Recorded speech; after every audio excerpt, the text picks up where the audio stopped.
PT KB Pharma bekerja sama dengan radio kesayangan Anda mempersembahkan Sandiwara Radio Saur Sepuh dalam kisah Pesanggerahan Keramat.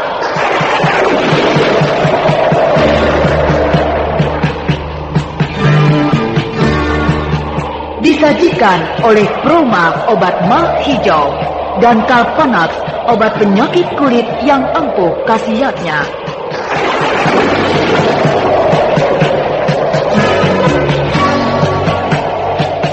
Saur Sepuh Pesanggerahan Keramat diproduksi oleh Haravana Record.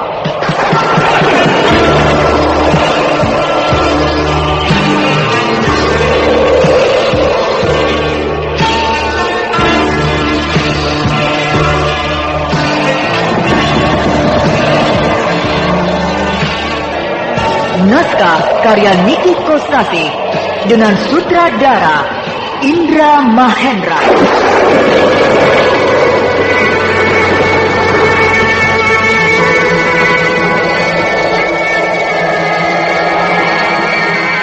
Pesanggerahan Keramat pada babak ke-56 ini menampilkan Ferry Fadli sebagai Brahma, Eli Ermawati sebagai Mantili, Redo Febri sebagai Jaka Lumayung, Jajang S sebagai Dawil, dan Abu sebagai murid 1.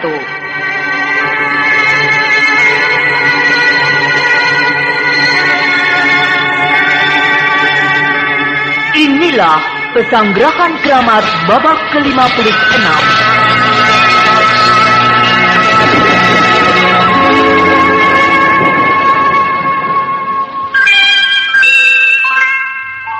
Pendengar tercinta, saya Eli Ermawati, pemeran Dewi Mantili. Kalau terserang flu, pilek, demam dan sakit kepala, saya selalu minum Prokol, sebab saya yakin akan khasiat Prokol. Prokol obat flu resep dokter yang sekarang dijual bebas. Prokol cepat berkhasiat, Anda pun cepat sehat. Pada babak terdahulu diceritakan Brahma menceritakan kisahnya kepada Mantili mengenai usahanya bersama Jaka Lumayung untuk menciptakan sebuah ilmu yang dapat mengungguli Ajian Waringin Sungsang. Semenjak dari mulai membaca sebuah buku karya tulisan Prabu Siungwanara yang berjudul Jalan ke Nirwana sampai kepada melakukan puasa selama 40 hari untuk mewujudkan pembersihan diri agar dapat menyamai bayi.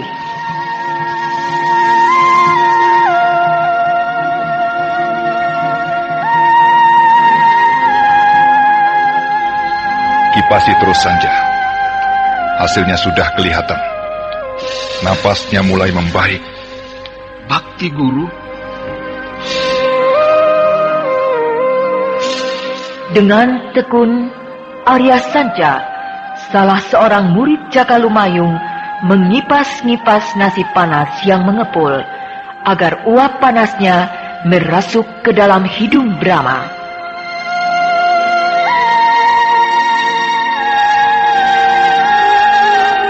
Jaka Lumayung duduk bersila di dekat tubuh Brahma yang terbaring, sedangkan semua murid-muridnya duduk melingkar.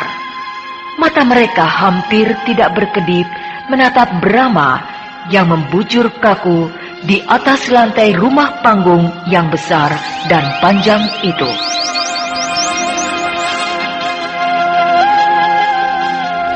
Guru, habis. Habis. Uap panas dari nasi itu habis. Nasinya sudah dingin. Tuh lihat, tidak berasap lagi, Guru. Sudah, hentikan saja. Tidak usah dikipasi lagi. Baik, Guru. Masak nasi lagi, Guru? Tidak usah, Sanca. Sebab kita harus mematuhi pesan Brahma, yaitu uap panas dari nasi hanya cukup sekali saja. Setelah itu, diberi minum air tajin. Air tajin? Ya, kau pergi ke dapur. Suruh si Mbok membuat bubur nasi. Lalu air tajinnya ditampung dan dibawa ke sini. Baik, Guru.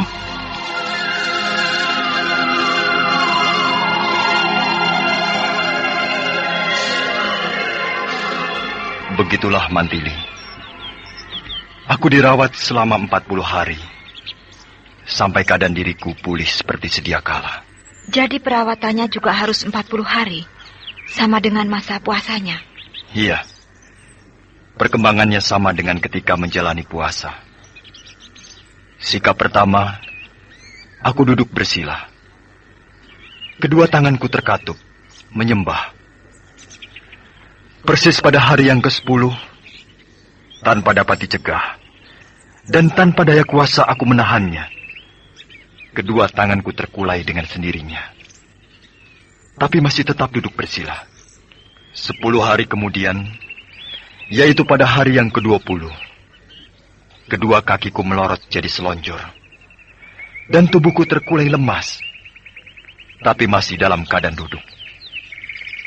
Dan pada hari yang ke-30, aku roboh, tergeletak. Aku lemas sekali, meringkuk tanpa daya. Tidur miring? Iya, seperti orang yang tidur miring, meringkuk. Dan pada hari yang ke-33, aku terlentang, membujur, kaku, sampai selesai pada hari yang ke-40. Kakang terlalu nekat. Untung tidak mati. Terus? Aku dipindahkan ke rumah utama. Digotong ramai-ramai. Lalu diberi asap, uap panas dari nasi panas. Kenapa mula pertama harus pakai uap nasi? Nasi adalah makanan utama kita. Sumber kekuatan bagi tenaga pada tubuh kita. Lalu, bagaimana kalau makanan utamanya bukan nasi? Maksudmu? Sebab saya dengar, bangsa-bangsa di kolong jagat ini tidak sama. Makanan utama bukan hanya nasi, tapi ada yang makanan utamanya gandum, jagung, sagu, dan sebagainya. Nah, apakah akan berbeda pula dalam pembangkitan tenaga pertamanya? Iya, aku kira begitu. Mungkin seandainya aku ini orang Mongol yang makanan utamanya gandum, maka begitu aku selesai berpuasa, aku harus diberi asap, uap panas dari gandum yang dimasak. Tapi karena aku orang Madangkara, maka nasilah makanan utamaku. Iya, terus? Setelah aku diberi uap nasi untuk memulihkan pernapasan, selanjutnya aku diberi makan. Ialah air tajin selama 10 hari. Maka dalam waktu 10 hari, aku sudah mulai bisa duduk. Tapi keadaanku masih sangat lemah. Kemudian makan bubur 10 hari juga. Hanya bubur, tidak pakai apa-apa. Pakai garam juga tidak boleh. Wah, bagaimana rasanya makan bubur nasi tidak pakai garam? Hambar. Saya kira pakai lawuh, ikan mas goreng, atau ayam goreng. Ya, setelah makan bubur, mulailah tenagaku. Sedikit demi sedikit mencuat. Dan pada hari yang ke-30, aku sudah bisa makan nasi, meskipun nasi yang lembek. Persis pada hari yang ke-40, aku benar-benar sudah sehat. Tenagaku kuat seperti semula. Dan mulailah aku kembali bisa makan dan minum, bebas sebebas-bebasnya. Lalu hasil dari semuanya itu apa? Apakah Kakang Brahma berhasil menciptakan sebuah ilmu? Tanpa harus aku ciptakan, maka ilmu itu sudah ada pada diriku. Loh, kok begitu? Iya, aku sendiri juga heran. Sebab tanpa aku sadari, di dalam diriku aku telah menyimpan sebuah ilmu yang tidak ada bandingannya. Kedahsyatannya tiada tara. Oh, ilmu apa itu, Kakang? Ilmu lampah lumpuh.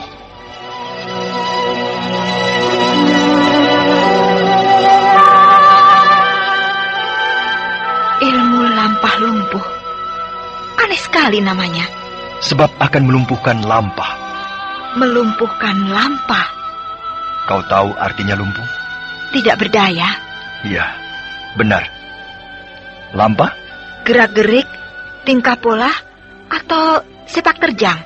Nah, melumpuhkan lampa berarti? Membuat gerak menjadi tidak berdaya. Bagus. Kau cepat mengerti. Tapi baru mengerti artinya saja. Belum tafsirnya. Apa tafsirnya, Kakang? Bisa membuat musuh menjadi baik. Musuh kita menjadi bayi? Iya. Ilmu lampa lumpuh bisa membuat musuh menjadi baik. Oh, kenapa terbalik, Kakang? Terbalik? Menurut Kakang Brahma, bila seorang manusia bisa menjalani puasa selama 40 hari 40 malam, tidak makan dan tidak minum, maka dia akan menjadi suci seperti bayi yang baru lahir. Benar, Mandili. Tapi jangan diartikan sama persis seperti bayi yang benar-benar bayi lahir batin. Maksud Kakang? Memang, pada hakikatnya ilmu lampa lumpuh adalah ilmu mensucikan diri. Aku berhasil berpuasa 40 hari 40 malam. Oleh karenanya aku berhasil mensucikan diriku. Aku tetap Brahma. Wujudku manusia dewasa. Sehingga aku bukan bayi. Hanya ibarat. Ibarat bayi. Kesimpulannya, di dalam diriku terdapat mujizat bayi. Mujizat bayi? Iya. Di dalam diriku terdapat mujizat bayi. Dan mujizat bayi ini bisa aku tularkan kepada orang lain. Ditularkan? Ditularkan kepada orang lain yang mempunyai niat buruk terhadap aku. Dan hasilnya daripada itu akan terbalik. Terbalik. Wujudku adalah manusia dewasa. Tapi rohaniku adalah mujizat bayi. Dan siapa orang yang terkena mujizat bayi dari aku, maka orang itu akan menjadi bayi pula. Lahirnya yang menjadi bayi, rohaninya tetap manusia dewasa. Bagaimana itu, Kakang? Saya belum paham. Begini.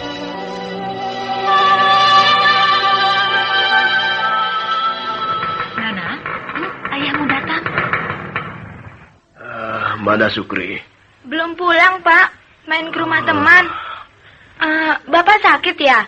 Flu? Iya. Ke dokter, makanya ke dokter, Pak. Ayo, aku antar. Mana ada waktu, Bu. Aku mesti berangkat kerja lagi. Oh, kalau begitu, minum Prokol, Pak. Hah? Minum Prokol sama dengan mendapat obat flu resep dokter. Iya, Pak. Sekarang kemasannya baru lagi. Bagus. Iya, coba. Sini aku minum Prokol. Loh, Pak, sudah mau berangkat lagi? Prokol memang manjur, Bu. Aku berangkat dulu, Bu. Ayo, Nana. Prokol memang manjur. Bapakmu, Nana, cepat sembuh. Prokol memang cepat berkhasiat. Kemasannya baru.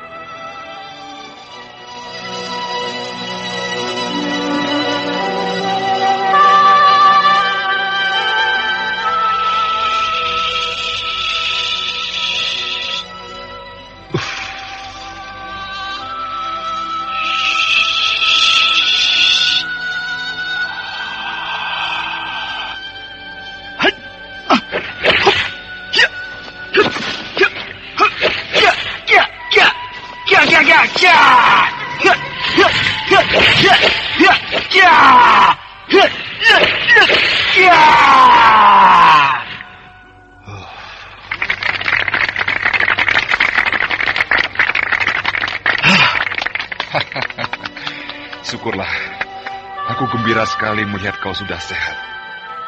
Segar bugar dan tenagamu sudah pulih kembali seperti sedia kala. Terima kasih, Kakang Jaka. Selama saya menjalani puasa, Kakang Jaka bersama semua murid-murid Kakang telah mencurahkan perhatian, menjaga saya dengan seksama. Sehingga semuanya berjalan dengan lancar. Tidak ada gangguan sedikit pun dari awal sampai akhir. Dan saya berhasil. Lupakan itu semua. Sekarang aku ingin tahu bagaimana hasilnya. Maaf, Kakang. Harus ada seorang musuh. Musuh? Lawan tanding.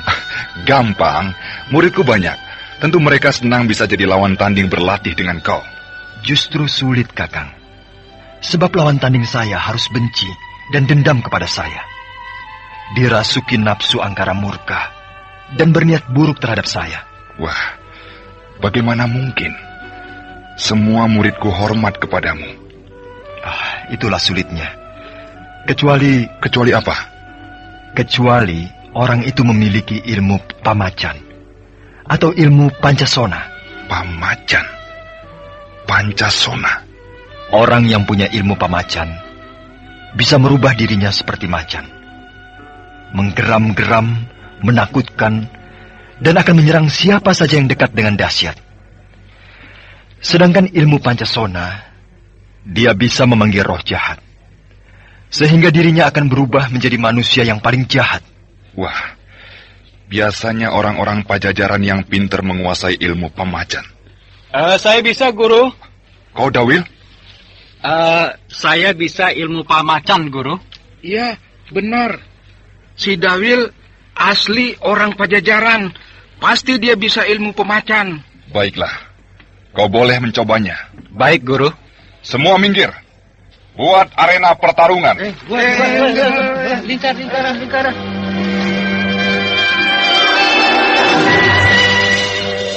Mulai. Maaf, Tuanku Brahma. Saya akan bertarung dengan Tuanku. Silakan, Dawil. Gempurlah aku. Jangan sungkan-sungkan. Serang dan binasakan aku. Bakti, Tuanku.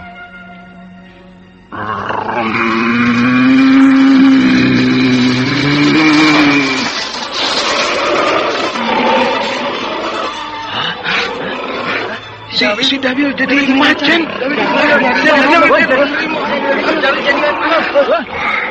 Bukan main. Hebat sekali ilmu pamacan itu. Si Dawil adalah muridku yang pendiam, ramah tamah, dan lemah lembut. Sekarang berubah menjadi garang dan mengerikan. Kedua matanya merah menyala. 10 jari-jari tangannya mengembang. Keluar kuku-kuku yang panjang dan runcing, persis cakar harimau. Telinganya jadi lebar, teracung ke atas. Mulutnya menggeram-geram mengeluarkan suara harimau. Dan tubuhnya membungkuk, siap untuk menerkam. Brahma tetap tenang, siap menanti serangan. Nah, si Dawil sudah menerjang. Dia menerkam Brahma dengan dahsyat, dan Brahma hanya mengangkat kedua tangannya, menyentuh badan si Dawil.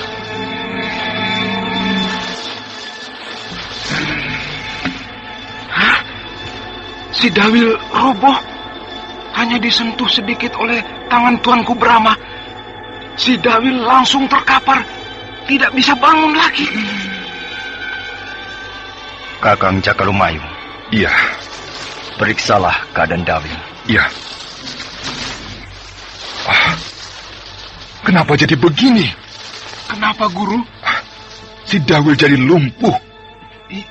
Iya, benar. Lumpuh. Tulang belulangnya jadi lemas. Rai Brahma, kau mempergunakan ilmu apa? Si Dawil jadi begini. Dia tergeletak tidak berdaya, lumpuh sama sekali. Hanya mulutnya yang masih mengerang-erang. Tapi lemah sekali. Kedua matanya juga sangat redup. Dawil, cepat minta ampun. Bertobat. Jiwamu masih dikuasai nafsu angkara murka. Bertobatlah. Minta ampun dengan sungguh-sungguh.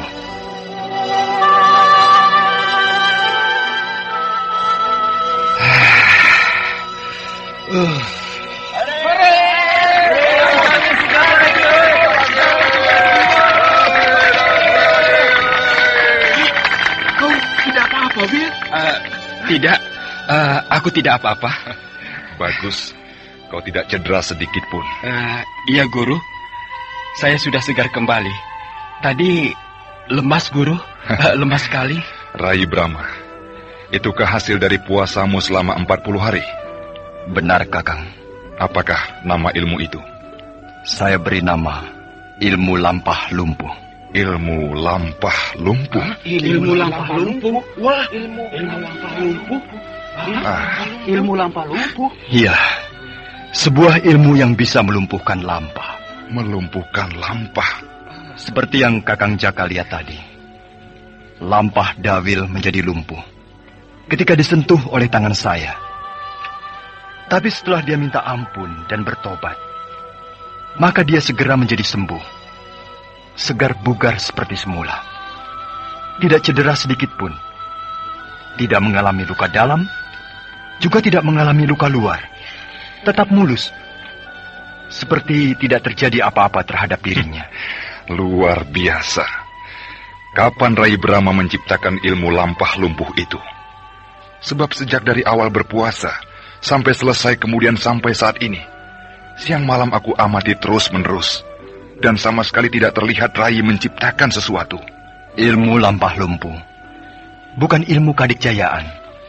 Dan olah penciptaannya tidak sama dengan olah penciptaan ilmu kadikjayaan. Ilmu lampah lumpuh akan muncul dengan sendirinya. Datang dan tumbuh, menyatu pada diri seseorang. Sejalan dengan pelaksanaan puasa selama 40 hari 40 malam. Begitulah, Kakang. Oh, selamat Rai Brahma.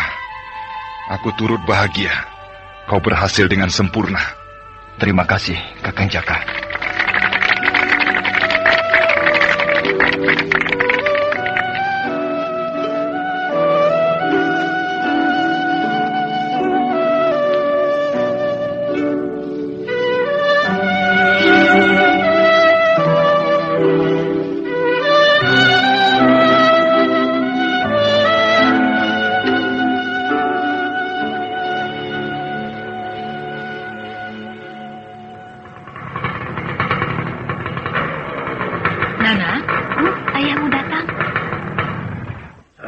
Mana Sukri? Belum pulang, Pak. Main ke rumah teman. Bapak sakit ya? Flu? Iya. Ke dokter. Makanya ke dokter, Pak. Ayo, aku antar. Mana ada waktu, Bu. Aku mesti berangkat kerja lagi. Oh, kalau begitu, minum Prokol, Pak. Hah? Minum Prokol sama dengan mendapat obat flu resep dokter. Iya, Pak. Sekarang kemasannya baru lagi. Bagus. Iya, coba sini aku minum Prokol. Loh, Pak, sudah mau berangkat lagi? Prokol memang manjur, Bu. Aku berangkat dulu, Bu. Ayo, Nana. Prokol memang manjur. Bapakmu, Nana, cepat sembuh. Prokol memang cepat berkhasiat. Kemasannya baru.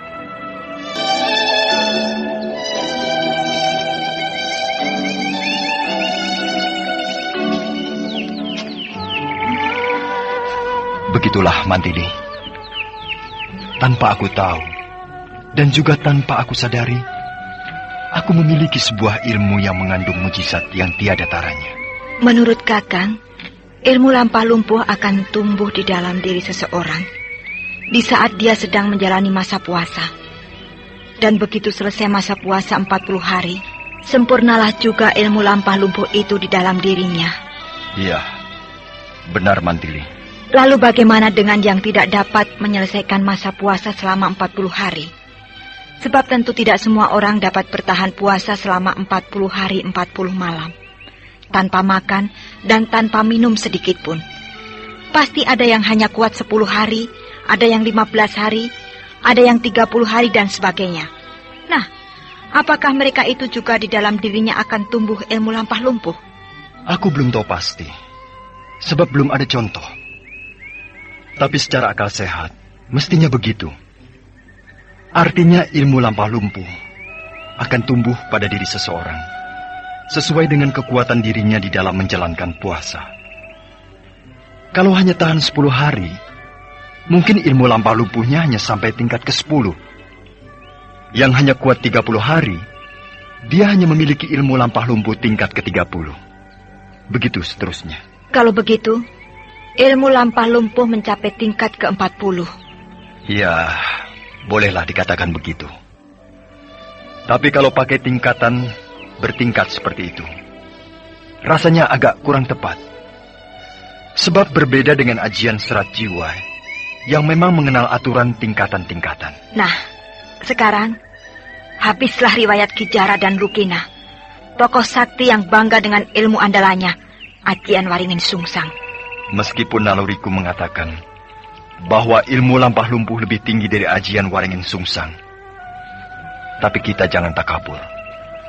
Sebab apa yang akan terjadi, kita tidak tahu. Iya, Kakang Brahma. Tapi paling tidak, cita-cita Kakang sudah terkabul. Kakang ingin memiliki sebuah ilmu yang tidak bersifat menghancurkan, tidak bersifat membinasakan, ilmu yang sama sekali tidak mengandung watak kekerasan. Iya. Contoh yang jelas ketika aku bertarung dengan Dawil yang mempergunakan ilmu pamacan adalah suatu bukti bahwa ilmu lampah lumpuh tidak berwatak menghancurkan. Lawan menjadi kalah, tapi tidak celaka. Hanya menjadi lumpuh saja. Tidak merasa sakit sama sekali. Dan kalau mau bertobat, maka dia akan sembuh, segar bugar seperti sedia kala.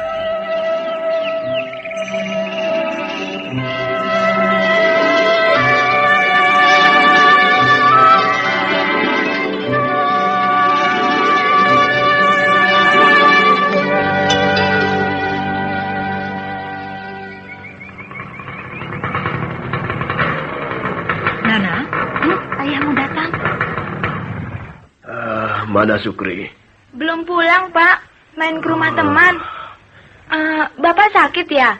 Flu? Iya. Ke dokter, makanya ke dokter, Pak. Ayo, aku antar. Mana ada waktu, Bu. Aku mesti berangkat kerja lagi. Oh, kalau begitu, minum Prokol, Pak. Hah? Minum Prokol sama dengan mendapat obat flu resep dokter. Iya, Pak. Sekarang kemasannya baru lagi. Bagus. Iya, coba sini aku minum Prokol. Loh, Pak, sudah mau berangkat lagi? Prokol memang manjur, Bu. Aku berangkat dulu, Bu. Ayo, Nana. Prokol memang manjur. Bapakmu, Nana, cepat sembuh. Prokol memang cepat berkhasiat. Kemasannya baru. Brahma telah berhasil menemukan sebuah ilmu yang mengandung sebuah mujizat tiada taranya. Dia menamakannya ilmu lampah lumpuh.